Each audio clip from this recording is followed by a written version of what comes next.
नमस्कार श्रोते हो. दीपक रेगे कथाकथन चॅनलवर तुम्हा सर्वांचं मनापासून स्वागत. श्रोते हो, आज तुम्ही ऐकणार आहात सुरेशचंद्र वाघ सरांच्या हास्यकोन त्रिकोण या कथासंग्रहातली कथा माझी रोबोटिक मुलाखत. मोठ्या चिकाटीनं परिश्रम करून मी लेखी परीक्षेत उत्तीर्ण झाल्यावर आज माझा ABC बँकेतील प्रोबेशनरी ऑफिसर पदाचा इंटरव्ह्यू होता. आईने तर कालच संध्याकाळी घरातल्या बाप्पापुढे पेढे ठेवून सगळ्यांचं तोंड गोड केलं होतं. बाबा म्हणाले, अगं किती घाई, लाडली बहिणासारखं देवाला आधीच लालूचं दाखवून इंटरव्ह्यू सिलेक्ट करायला भाग पाडणार आहेस का त्याला? अहो, आता नवस करायचे दिवस गेले. डायरेक्ट एखादी नवी लाडकी स्कीम चालू करायची आणि देवालासुद्धा आपल्यापुढे मान तुकवायला भाग पाडायचं, आई हसून म्हणाली. तेवढ्यात माझी लाडली बहिणा मुक्ता पण हसण्यात सामील झाली आणि हात धुवून घेत मला लाडीकपणे म्हणाली, मी लाडकी बहीण आहे ना तुझी. माझ्या खात्यात गुगल पेनी 1500 रुपये चटकन जमा कर बघू. बाप्पा तुला उद्या नक्कीच अपॉइंटमेंट लेटर देऊन आशीर्वाद देईल. मुक्ता, अगं नोकरी लागून पगार तर मिळू दे. पहिल्या सॅलरीलाच काय, दर महिन्याला 1500 तुझ्या खात्यात जमा करीन मी. राज्य सरकारप्रमाणे मी तिला आश्वासन देऊन टाकलं. उद्या येताना चितळ्यांकडनं उकडीचे 21 मोदक घेऊन घरी येतो. मला खात्री आहे तुझी सिलेक्ट होणार तू. बाप्पाच्या आधी बाबांनीच फरमाईश केली आणि भरवशाच्या म्हशीला टोणगा झाला तर? मी म्हणालो, शुभ बोल रे नाऱ्या. आई माझ्याकडे डोळे मोठे करून म्हणाली, नन्नाचा पाडा म्हणायची तुझी सवय अजून काही जात नाही. अगं आई, तुला माहिती नाही, मुलाखतीला संगणकीय पॅनल असून माझी मुलाखत यंत्रमानव घेणार आहे असं आम्हाला 8 दिवसापूर्वी कळवण्यात आलं आहे. त्यामुळे मुलाखत अगदी कठीण होणार ही काळ्या दगडावरची रेघ आहे. असू देत रे, आपल्या बाप्पाला उकडीचेच नाही तर माव्याचे 21, खव्याचे 21, पिस्त्याचे 21, बदाम, गुलकंद आणि आंब्याचे 21 असे सगळ्या चवीढवीचे मोदक पेश करू. काय बिशाद आहे त्याची तुला मुलाखतीत नापास करायची, आईने हातवारे करत म्हटलं. अगं, सारणाचे तळीव मोदक कशी विसरलीस तू? मुक्ता म्हणाली. मी तर म्हणते मुलाखत घेणाऱ्या त्या यंत्रमानवाला देखील जम्बो मोदक घेऊन जा बरोबर. मोदक ठासून भरायचे त्याच्या तोंडात, म्हणजे तोबरा भरला की प्रश्न विचारायला संधीच नाही त्याला. मोदक पे मोदक, मोदक पे मोदक, तुला अपॉइंटमेंट लेटर मिळालंच समज. हे ऐकून सगळेजण धमाल हसायला लागले. खरं तर यंत्रमानव मुलाखत घेणार या कल्पनेनंच मी दडपून गेलो होतो. यांचं काय जाते जोकवर जोक करायला. तुम्हाला माहिती आहे का, जपानमध्ये एका कारखान्यात सुपरविजन करणाऱ्या मुकादम यंत्रमानवानी काम चुकार कामगाराच्या थोबाडीत मारली होती म्हणे. मी सिरियसली म्हणालो, अरे तो मुकादम होता, त्याचं कामच दम देण्याचं होतं. मास्तर रोबो असेल तर कान पिरगाळणार किंवा छडीचा प्रसाद देणार. तुझी मुलाखत घेणारा रोबो तुला फक्त प्रश्न विचारणार, प्रश्नांचा भडीमार करणार. तुझं नाव, तुझं वय, तुझं शिक्षण, तुझं अवांतर ज्ञान, बँकिंगमधली माहिती, झालंसचा अनुभव हे तो विचारणार. बाबा म्हणाले, बाबा ते खरं आहे, पण मी चुकीचं उत्तर दिलं तर काय सांगावं? माझ्या कानशिनात लगावली म्हणजे? हे यंत्रमानव स्मार्ट असतात, खूप संवेदनशील असतात म्हणे ते. बन्या उगाच घाबरायचं सोंग आणू नकोस हां. लब्बाड आहेस तू, ढोंग करतोयस घाबरल्याचं, मुक्ता माझ्याकडे रोखून म्हणाली. तुला मी चांगलीच ओळखते, तुझी इंटरव्ह्यूची तयारी पक्की झालेली आहे. हे मात्र खरं होतं. मुलाखतीची तयारी मी जोरदार केलेली होती. त्यासाठी बँकिंग क्षेत्रातील स्पर्धा परीक्षांसाठी प्रशिक्षण देणाऱ्या एका नामवंत संस्थेच्या कार्यशाळेतून मी मुलाखतीचे धडे घेतले होते. मॉक इंटरव्ह्यूचा ऑनलाईन सराव केला होता. त्यांच्याकडे यंत्रमानव नसला तरी तो मुलाखत कशी घेईल आणि आपण त्याला कसा प्रतिसाद द्यायचा याचे धडे आम्हाला देण्यात आले होते. बँकांमधनं संगणकीकरण ज्या वेगात झालं तितकंच वेळोवेळी आधुनिकीकरण झालं. नव्या संकल्पना राबवल्या गेल्या. कृत्रिम बुद्धिमत्तेवर आधारित नवे प्रयोग झाले. ATM आलं, पासबुक प्रिंटर आला, नोट काउंटिंग मशीन आलं, चेक कलेक्टिंग मशीन आलं, ऑनलाईन बँकिंग करणारे ॲप आले, डिजिटल व्यवहार सुरू झाले. संशोधन आणि विकास साधताना त्यात यंत्रमानव म्हणजे रोबो आला तर आश्चर्य वाटायला नको. पुढारलेल्या चीन, जपानमध्ये शेकडोंनी कामं रोबोटिक यंत्रणेवरच चालतात. मुलाखतीच्या तयारीसाठी माझी खरंच खूप धावपळ झाली. आम्हाला कार्यशाळेत मुलाखतीसाठी कोणता पोशाख घालून जायचा याचंही मार्गदर्शन करण्यात आलं होतं. व्यावसायिक आणि औपचारिक पोशाख घालणं अत्यंत गरजेचं असतं, कारण त्या पदासाठी योग्य असल्याचा प्रभाव पाडणं तितकंच महत्त्वाचं असतं.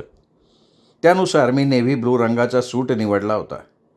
हलक्या फिकट निळ्या रंगाचा फुलबाह्यांचा शर्ट, सूटला शोभिवंत दिसेल असा क्लासिक पॅटर्नचा टाय, सूटशी जुळणारी मॅचिंग पॅन्ट, बेल्ट, उत्तम पॉलिश केलेले चकचकीत बूट, हातात घड्याळ अशी एकूण तयारी केलेली होती.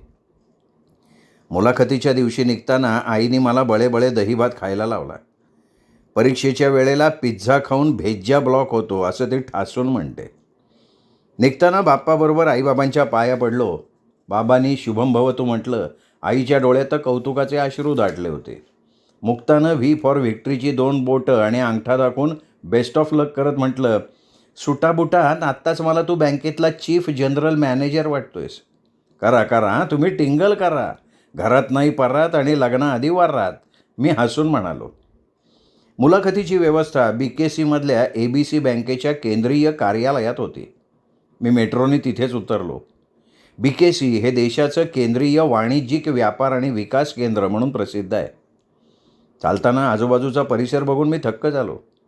तिथे एकाहून एक प्रचंड आकाराच्या आणि उंचीच्या भव्य आलिशान इमारती उभ्या आहेत.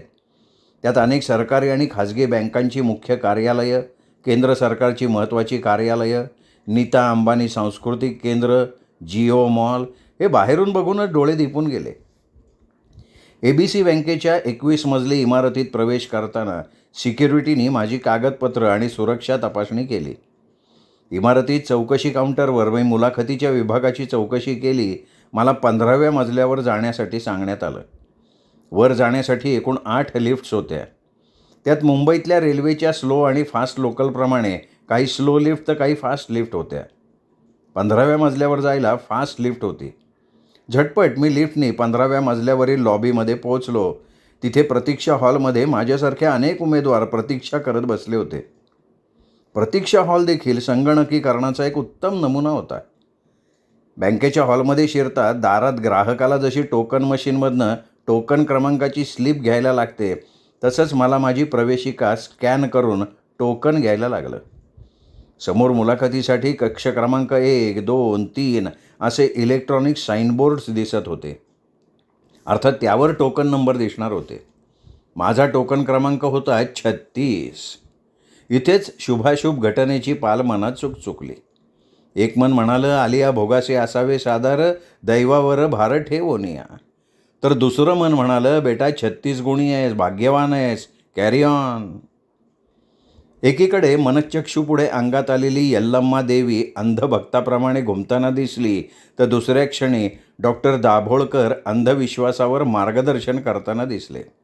चकित करणारी गोष्ट म्हणजे बँकेत ग्राहक मित्र असतो तशी इथे एक मार्गदर्शिका यंत्रकन्या हॉलमध्ये फिरत होती. बार्बीची जपानी बाहुलीच जणू. निळेभोर भिरभिरणारे मिचमिचे बोलके डोळे, लालचुटू कोट, चेहऱ्यावर मिश्किल हास्य, रेखीव आखीव शरीर सौष्ठव. येणाऱ्या प्रत्येक उमेदवाराचं दिलखुलास हसून आणि एअर होस्टेससारखा भारतीय नमस्कार करून ती स्वागत करत होती. फुलाफुलांचं नक्षीकाम केलेली सुंदरशी साडी ती नेसली होती. मला पाहताच तिने खळखळून हसत नमस्कार केला आणि एका मोकळ्या खुर्चीकडे निर्देश करून बसायला सांगितलं. काल्पनिक दडपणानं माझा घसा कोरडा पडलाय हे तिने चटकन ओळखलं. त्या क्षणी तिने बिस्लेरीची पाण्याची बाटली आणून माझ्या पुढे धरली. मी तिला थँक्स म्हणताच खांदे उडवून माय प्लेजर असं म्हणून तिने चेहऱ्यावर स्मित केलं. हॉलमध्ये नजर टाकताच एकेका उमेदवाराचा काय रुबाब वर्णावा. विविध रंगाचे आणि शेडचे सूट, टाय, बूट, दाढी मिश्यांचे शेप, काहींच्या डोळ्यावर भिंगाचे चष्मे. पेहराव तर असा की बोहल्यावर चढायच्या पवित्र्यात असलेले लग्नाळू नवरदेवच जणू. मुलाखतीला आलेल्या उमेदवार तरुणी देखील वधूच्या किंवा करीनापासून कंगनापर्यंतच्या फॅशन शोच्या अवतारात आल्या होत्या. काही जणी सुंदर आकर्षक रंगाच्या साड्या, हलक्या रंगाचे मॅचिंग ब्लाऊज, तर काही जणी टी-शर्ट जीनमध्ये होत्या. काही जणी स्कर्ट ब्लेझर, तर काही सलवार कुर्ता पायजमा अशा पेहरावात पेश होत्या. याशिवाय आकर्षक हेअरस्टाईल, कानात इयरिंग्ज, गळ्यात चमकदार नेकलेस, टो असलेले हिल्स, असं सगळं काही. हॉलमध्ये सुगंधाच्या अनेक ब्रँड्सचे परफ्युम्स आपापली दरवळ उधळत होते. मी खुर्चीवर बसल्यावर थोडा शांत झालो. मनात विचार सुरू झाले. आता हे रोबोसाहेब आपली मुलाखत घेताना काय काय विचारतील? थोडी थोडी उजळणी करूया का? देशाची अर्थव्यवस्था, आज घडीचा देशाचा GDP म्हणजे सकल राष्ट्रीय उत्पन्न, ग्राहक किंमत निर्देशांक, औद्योगिक उत्पादन निर्देशांक, घाऊक किंमत निर्देशांक, सेन्सेस, निफ्टी, देशाचा राखीव परकीय चलनसाठा, देशाचा महसूल, चालू खात्याची शिल्लक, व्यापार तूट, बेरोजगारी दर, महागाई निर्देशांक इत्यादी विषयांनी माझ्या मेंदूत गोंधळच सुरू केला. खरंच प्रश्न काय विचारतील याचा काही नेम नव्हता. आता भूक निर्देशांक, गरिबी निर्देशांक, कुपोषित देशांमध्ये आपली स्थिती, जागतिक आनंद निर्देशांक, सुखाचा निर्देशांक, कृतज्ञतेचा निर्देशांक, हे असल्या आणखीन काही प्रश्न देखील विचारले तर? कालचीच बातमी ताजी होती. भारताचा नवा लज्जास्पद विक्रम. सर्वाधिक प्लॅस्टिकचं प्रदूषण करणारा देश हा आपला भारत देश. पेपर अवघड असला आणि काहीच आठवेना झालं की जी मनस्थिती होते ना, तशी माझी अवस्था झाली. अखेर मी स्वतःला सावरण्यासाठी मन एकाग्र करत गायत्री मंत्र, अथर्व शीर्ष, हनुमान चालिसा, मनाचे श्लोक म्हणायला सुरुवात केली. पण त्यातही माझं लक्ष लागेना. मुलाखतीला कधी सुरुवात झाली होती. कक्ष क्रमांक 1मधून मुलाखत देऊन एक उमेदवार हसत हसत बाहेर पडत होता. एक्झिटच्या दारातून बाहेर पडताना आमच्याकडे बघत त्यांनी प्रथम उजव्या हाताचा अंगठा दाखवत वेल डन असा मुलाखत छान झाल्याचा इशारा केला आणि मग अंगठा आणि तर्जनीचं बोट जुळवून मुलाखत घेणाऱ्या रोबो मॅडम खूप सुंदर असल्याचा हावभाव केला. अरे च्छा, म्हणजे मुलाखत घ्यायला महिला रोबो अधिकारी देखील होत्या तर. साधारणपणे मुलाखतीतून बाहेर पडणाऱ्या उमेदवारांकडनं जी माहिती मिळत होती त्यात प्रत्येक कक्षामध्ये 3 जपानी रोबोंचं पॅनल होतं असा फीडबॅकही मिळाला. त्यात म्हणे 2 पुरुष रोबो आणि 1 महिला रोबो होते. काही उमेदवार मुलाखत मनाजोगती न झाल्यानं गोंधळल्यासारखे चेहरे पाडून बाहेर पडत होते, तर काहींच्या चेहऱ्यावर मुलाखत उत्तम झाल्याचं समाधान दिसत होतं. त्यांना विचारले जाणारे एक एक अवघड प्रश्न ऐकून प्रतीक्षा करणाऱ्या आम्हा मंडळींमध्ये चलबिचल व्हायला लागली. नोटाबंदीपासून GSTपर्यंत तर शेतकऱ्यांच्या आंदोलनापासून अगदी देशातल्या महिला अत्याचारापर्यंत प्रश्नांना घरबंद नसल्यासारखा भडीमार करत होते. काय सांगावं, मला राम मंदिराबद्दल विचारलं तर मी मनातल्या मनात रामरक्षा म्हणत श्रीरामाचा दावा करायला सुरुवात केली. हे करत असताना त्या स्वागतिका यंत्रकन्येनं जवळ येऊन मला सावध केलं आणि माझा मुलाखतीचा 36 क्रमांक कक्ष क्रमांक 3वरील साईनबोर्डवर झळकताना दिसतोय म्हणून तातडीची सूचना केली. मी घाईघाईत उठलो आणि मुलाखतीच्या कक्षाजवळ जाताच त्याचं सरकतं दार स्वयंचलित पद्धतीने उघडलं गेलं. मी आत प्रवेश केला आणि मला आतलं जे दृश्य दिसलं ते पाहून मी थक्क झालो. भव्य आलिशान AC हॉलमध्ये पुढे मोठा प्रशस्त मेज होता. त्यावर सुंदर डिझाईनचा टेबलक्लॉथ पसरलेला होता. टेबलावर रंगीबेरंगी आकर्षक डेलिया फुलांचा flower pot, pen stand, letter pad, एक लॅपटॉप मांडलेला होता. जस्मिनच्या मंद सुगंधी दरवळीनं हॉलमधलं वातावरण प्रसन्न वाटत होतं. टेबलामागे 3 उंच रिव्हॉल्विंग खुर्च्यांमध्ये अधिकारी पदावरचे 2 यंत्रमानव आणि 1 यंत्रस्त्री स्थानापन्न झालेले दिसत होते. दोघे जपानी बाहुले रुबाबदार सुटाबुटात होते, तर बाहुलाबाईंनी उंची साडी परिधान केलेली होती. तिघांच्याही चेहऱ्यावर छानसं स्मित होतं. मिचमिच्या डोळ्यांचे गोरेपान दिसणारे हे अधिकारी यांत्रिक असले तरी त्यांच्या हालचाली सजीव माणसासारख्या सुबक होत्या. आपल्यासारख्या हाडामासाचे वाटत असले तरी फरक एवढाच की त्यांच्या डोक्यावर छोटेखाने अँटेना होती. सावध होऊन मी good morning sir, good morning ma'am, may I come in असं आदबीनं म्हणतात सर्वांनी चक्क भारतीय नमस्कार करून मला समोरच्या खुर्चीत बसायला सांगितलं. मी खुर्चीत अगदी आदबीनं बसताच बार्बीसारख्या आकर्षक दिसणाऱ्या बाहुलाबाई मॅडम म्हणाल्या, तुझ्या लेखी परीक्षेत तुझं इंग्रजीतलं नैपुण्य उत्तम दिसतंय. तुझी मातृभाषा मराठी आहे हे समजलं, मग आपण मराठीतच बोलूया. हे ऐकून माझ्या अंगावर मुठभर मांस चढल्यासारखं वाटलं. माझी भीड चेपली, आत्मविश्वास वाढला. जय महाराष्ट्र, जय भवानी, अर्थात हे मी मनात म्हणालो. मुख्य रोबो अधिकारी मध्ये बसले होते. त्यांनी माझ्याकडे निरखून पाहत म्हटलं, तुझा परिचय दे भाऊ. मी माझं नाव, पत्ता, वय, शालेय शिक्षण, महाविद्यालयीन शिक्षण, माझं वैयक्तिक नैपुण्य, माझी आवड निवड, छंद याची घोकून पाठांतर केलेली माहिती फडाफडा सांगितली. आमच्यात पुढे झालेले संवाद असे. बँकेत काउंटरवर सेवा देताना पहिलं पथ्य कोणतं पाळावं याबद्दल तू काय सांगशील?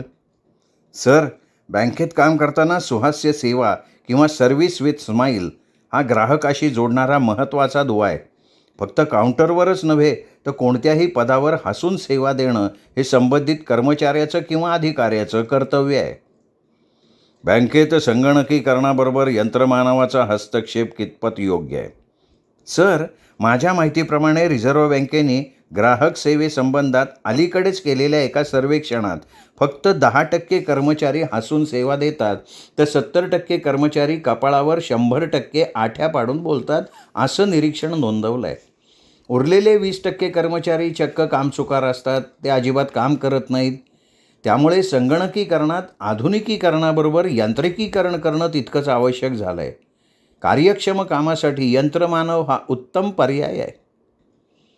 माझं हे उत्तर तिघांना पटलेलं दिसलं, कारण 180 अंशाच्या कोनातून एकमेकांकडे हसून बघत त्यांनी आपापल्या माना डोलावल्या. आपण बँकेचं सर्वत्र आमच्यासारखे यंत्रमानव काम करायला लागले, तर मग तुमची गरज काय? मुख्य रोबो अधिकाऱ्यांनी विचारलं. सर, आपल्या देशात बँका, सरकारी कार्यालयं आणि विविध क्षेत्रात संगणकीकरण झालं.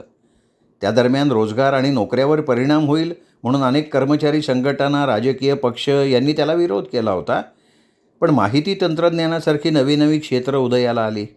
इतर रिअल इस्टेट, ऑटोमोबाईल, पर्यटन, ऑनलाईन रिटेल शॉपिंग, परिवहन यासारखी अनेक क्षेत्र विस्तारत गेली. त्यामुळे रोजगाराच्या नव्या संधी निर्माण झाल्या.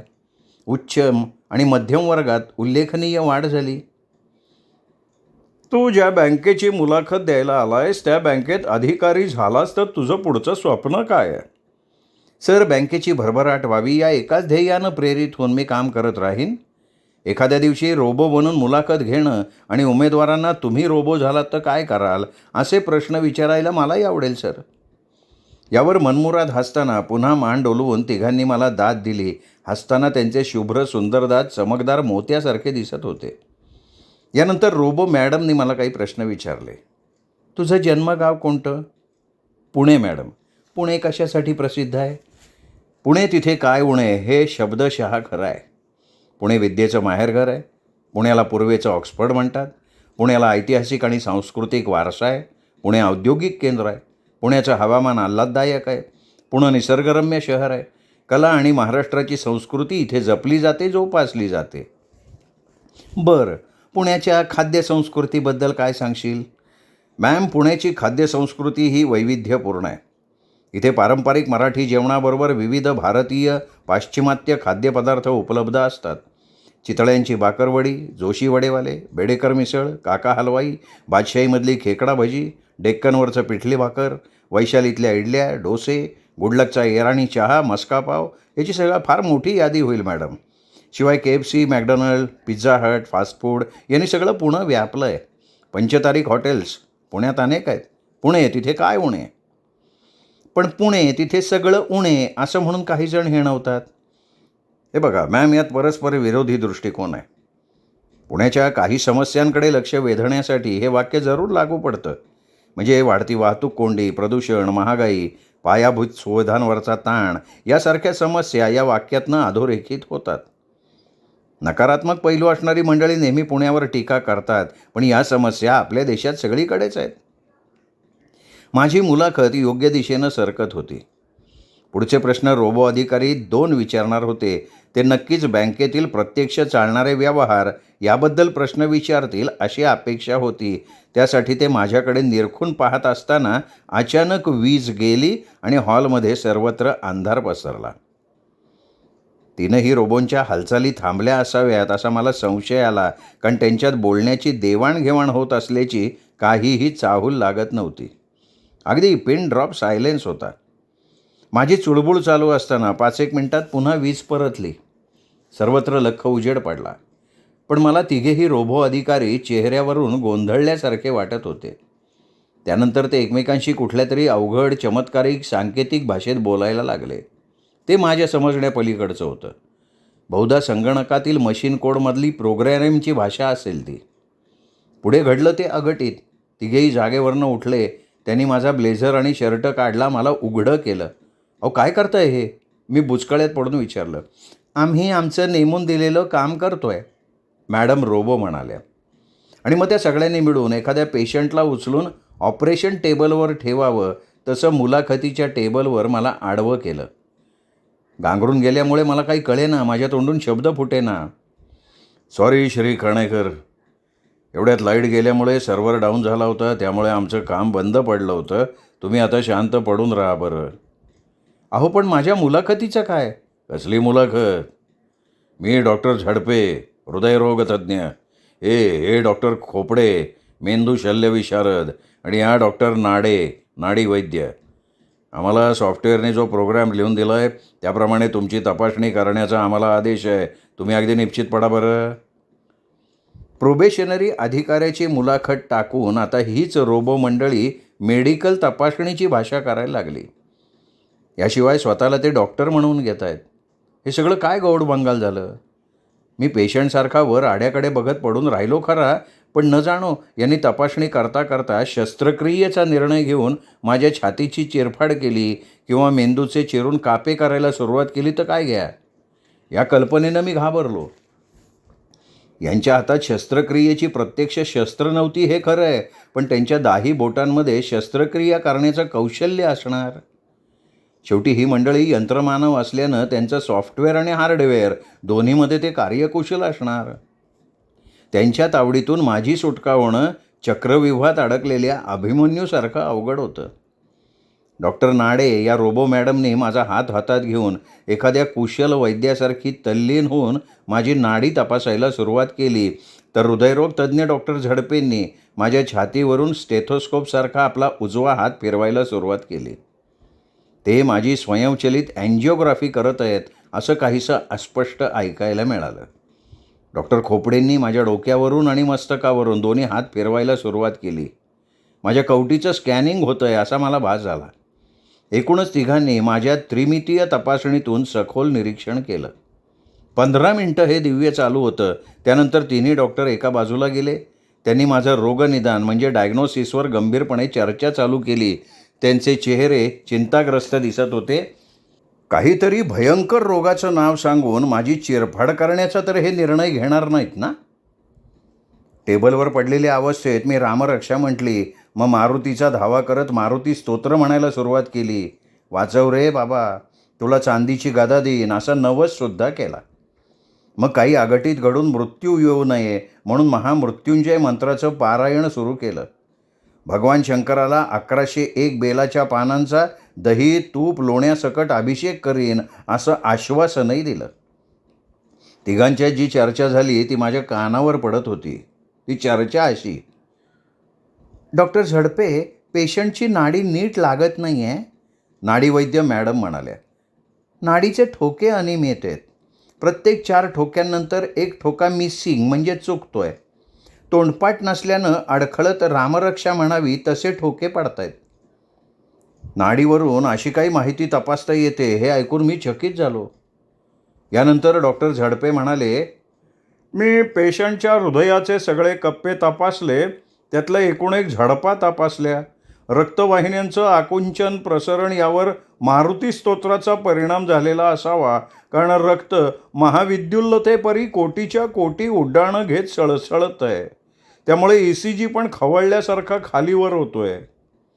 मेंदूतज्ज्ञ डॉक्टर खोपडे तर म्हणाले, मी पेशंटच्या मेंदूचं CT स्कॅन केलं. मेंदू, मज्जारज्जू, नसा आणि स्नायू यांचं त्रिमितीय इमेजिंग खोलवर तपासलं.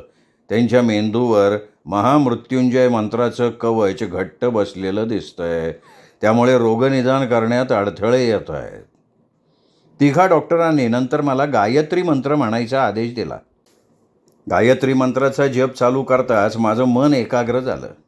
त्याची सकारात्मक ऊर्जा निर्माण होऊन परिणामतः माझा BP normal, pulse rate normal, ECG normal, 2D echo normal, असं सगळं काही नॉर्मल झालं. मनाचे शारीरिक, मानसिक आणि आध्यात्मिक स्तर समसमान झाले. मन शांत झालं, चिंतामुक्त झालं. यानंतर सर्व काही ऑल वेल असं म्हणून त्यांनी मला उठून माझ्या खुर्चीत बसायला सांगितलं. मी माझा शर्ट, ब्लेझर आवरून घातलं, विस्कटलेल्या केसांचा भांग नीट केला, खुर्चीत बसलो. डॉक्टर झडपेंनी पेन स्टँडमधनं पेन काढला, लेटर पॅड पुढे ओढला आणि त्यावर डॉक्टरांना शोभेल अशा गिचमीड अक्षरात काहीतरी लिहिलं, खाली सही केली. साहजिकच त्यांनी माझं रोगनिदान आणि औषधाचं प्रिस्क्रिप्शन लिहून दिलेलं होतं. पण इतक्यात पुन्हा वीज गेली, अंधार पडला. हे सगळे यंत्रमानव अर्थात बंद पडले. आता पुढे काय वाढून ठेवलं आहे याचा मी गांभीर्याने विचार करायला लागलो. मात्र मी एक केलं. अंधारात चाचपडत मी तो लेटर पॅडमधला कागद फाडून घेतला आणि व्यवस्थित घडी घालून कोटाच्या आतल्या खिशात ठेवला. थोड्या वेळात वीज आली. अर्थात या काळात यंत्रमानवांचा सर्व्हर डाऊन झालेला होता. वीज येताच ही यांत्रिक मंडळी पुन्हा वेगळा अभिनय करायला लागली.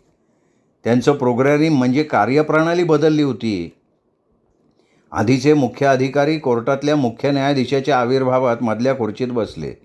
डावीकडे मॅडम आरोपीच्या वकील म्हणून पेश झाल्या. दुसरे रोबो सरकारी वकील म्हणून पेश झाले. आणि ही सगळी मंडळी माझ्याकडे गुन्हेगार आरोपी असल्यासारखी भेदक नजरेनं बघायला लागली. एकूण मी सावध झालो आणि झटपट मनाशी काही पक्का निर्णय घेऊन वाऱ्यासारख्या वेगात केबिनच्या बाहेर पडलो. केबिनचा स्वयंचलित दरवाजा बंद झाला होता. सुटलो बुवा, मनाशी म्हणालो. इकडे प्रतीक्षा हॉलमध्ये थांबलेल्या उमेदवारांना उद्देशून एक बँक पदाधिकारी मोठ्यांदा सूचना देत होते. काही अपरिहार्य कारणामुळे आजच्या राहिलेल्या मुलाखती उद्यावर ढकलले आहेत. ज्यांच्या मुलाखती व्हायच्या आहेत त्यांनी उद्या याच वेळी इथेच मुलाखतीसाठी हजर राहावं. आज ज्यांच्या मुलाखती झाल्या त्यांना ईमेलनं त्यांचा निकाल कळवण्यात येईल. धन्यवाद. मी आल्यापावली घरी जायला निघालो. मेट्रोत बसलो. सवयीने मी मोबाईल उघडला. अनेक व्हॉट्सअप मेसेजेस बघता बघता जीमेल ॲप उघडला आणि मला आश्चर्याचा धक्का बसला. प्रायमरी मेसेजमध्ये टॉपला प्रोबेशनरी अधिकारी म्हणून माझी निवड झाल्याचा शुभ मेसेज होता. मी त्वरित माझा मोर्चा प्रभादेवीच्या सिद्धिविनायकाकडे वळवला. खास माव्याचे मोदक गणपतीला अर्पण करून आणि पुढच्या भेटीत महाप्रसादाचं आश्वासन देऊन घरी आलो. आई, बाबा आणि लाडकी बहीण मुक्ता यांना मी प्रोबेशनरी अधिकारी झाल्याचं सांगून खूप मोठा आनंद व्यक्त केला. तिघांनी कुलदेवतेपासून आणखीन बऱ्याच देवांना नवस केले होते. त्याची यादी काही सांगत बसत नाही. सगळे नवस फेडण्यात माझा पहिला पगार खर्ची पडणार होता. रात्री झोपण्यापूर्वीच्या मुलाखतीच्या दुसऱ्या टप्प्यात डॉक्टर झडपेंनी दिलेला प्रिस्क्रिप्शनचा कागद मी उत्सुकतेनं उघडला. त्यात रोगनिदान करताना त्यांनी खालील विधान केलं होतं. श्री काणेकरांची बँक प्रोबेशनरी अधिकाऱ्याच्या पदासाठी त्रिमितीय नाडी तपासणी केली. त्यात खालील बाबी आढळून आल्या. काणेकरांना जमा खर्चातल्या डेबिट क्रेडिटबद्दल ओ की ठो माहिती नाही. बँकेतलं डेबुक, कॅशबुक, लेजर किपिंग कशाशी खातात याबाबत त्यांना गाडीचा गंध नाही. बॅलन्स शीट, नफा-तोटा पत्रक याची त्यांना सुतराम कल्पना नाही. नाडी चिकित्सेत प्रोबेशनरी अधिकाऱ्याच्या परीक्षेत मी नापास झालेलो होतो. हे सगळं वाचून मी कपाळावर हात मारून घेतला आणि कागदाचे बारीक बारीक तुकडे करून त्यांना कचऱ्याची टोपली दाखवली. दुसऱ्या दिवशी वर्तमानपत्रात पुढच्याच पानावर लक्षवेधी बातमी छापून आली होती. ABC बँकेच्या प्रोबेशनरी ऑफिसर्सच्या मुलाखती घेण्यासाठी नेमणूक केलेल्या यंत्रमानवांमध्ये तांत्रिक बिघाड, दुरुस्तीसाठी ICUमध्ये ॲडमिट. अधिक चौकशी अंता समजलं की जपानहून इम्पोर्ट केलेल्या सदर यंत्रमानवांची निर्मिती बहुउद्देशीय कारणांसाठी करण्यात आलेली होती. हे यंत्रमानव घरकाम, हेअर कटिंग, रिसेप्शनिस्ट, सुपरवायझर, रंगारी, storekeeper, medical practitioner, advocate, librarian, मुलाखती घेणं, पत्रकार इत्यादी विविध भूमिकातली कामं पार पाडतात. काल प्रोबेशनरी ऑफिसर्सच्या मुलाखती घेताना वीज पुरवण्यात आलेल्या अडथळ्यामुळे सर्व्हर डाऊन झाला की त्यांची संगणक आज्ञावली बदलत गेली आणि त्यांना नेमून दिलेल्या कामाचं स्वरूपही बदलत गेलं. आता दुरुस्तीसाठी त्यांची पाठवणूक IIT पवईजवळील जपानी वर्कशॉपमध्ये करण्यात आली असून सध्या त्यांना इंटेन्सिव्ह केअर युनिटमध्ये अर्थात ICUमध्ये ॲडमिट करण्यात आलेलं आहे. श्रोते हो, तुम्ही ऐकत होता सुरेशचंद्र वाघ सरांची कथा माझी रोबोटिक मुलाखत. ही विनोदी मुलाखत तुम्हाला कशी वाटली कमेंट करून जरूर कळवा. ही कथा आपल्या कथाप्रेमी मित्रपरिवारात नातेवाईकात शेअर करा. भेटत रहा दीपक रेगे कथाकथन चॅनलवर अशाच उत्तम कथा कादंबरी ऐकत राहण्यासाठी. नमस्कार.